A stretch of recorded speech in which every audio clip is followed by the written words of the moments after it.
দর্শক, ঢাকাই সিনেমার মেগাস্টার শাকিব খানের নতুন সিনেমা প্রিন্স নিয়ে এমন একটা চমক প্রকাশে এলো, যা শোনার পর শুধু শাকিব ভক্তরা নয়, সকল সিনেমা প্রেমীরাও সত্যি স্তব্ধ। শোনা যাচ্ছে এই সিনেমার মধ্যে শাকিব খানের বিপরীতে মেইন ভিলেন চরিত্রে থাকতে চলেছে বলিউডের পাওয়ারফুল স্টার, সাউথ ইন্ডাস্ট্রির মধ্যে সমানভাবে রাজত্ব করা সঞ্জয় দত্ত। अपन साजन कर लिया था एक टाइम,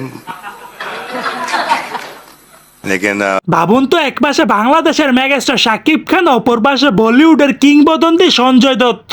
এই লড়াই যেন কেমন একটা মহাযুদ্ধ হতে যাচ্ছে। সঞ্জয় দত্ত নিজেই জানিয়েছেন, বাংলা সিনেমার জন্য একেবারে এটা আমার প্রথম কাজ, আর প্রথম কাজের মধ্যে শাকিব খানের মতো বড় মাপের অভিনেতার সঙ্গে স্ক্রিন শেয়ার করতে পারছি, এটা আমার জন্য একটা সৌভাগ্যর ব্যাপার। এর মানে স্পষ্ট অ্যাকশন, থ্রিলার আর পাওয়ারফুল প্যাকেজ হতে যাচ্ছে এই প্রিন্স সিনেমাটি। পুরো দক্ষিণ এশিয়ার মধ্যে রাজত্ব করতে আসছেন মেগাস্টার শাকিব খান প্রিন্স নিয়ে।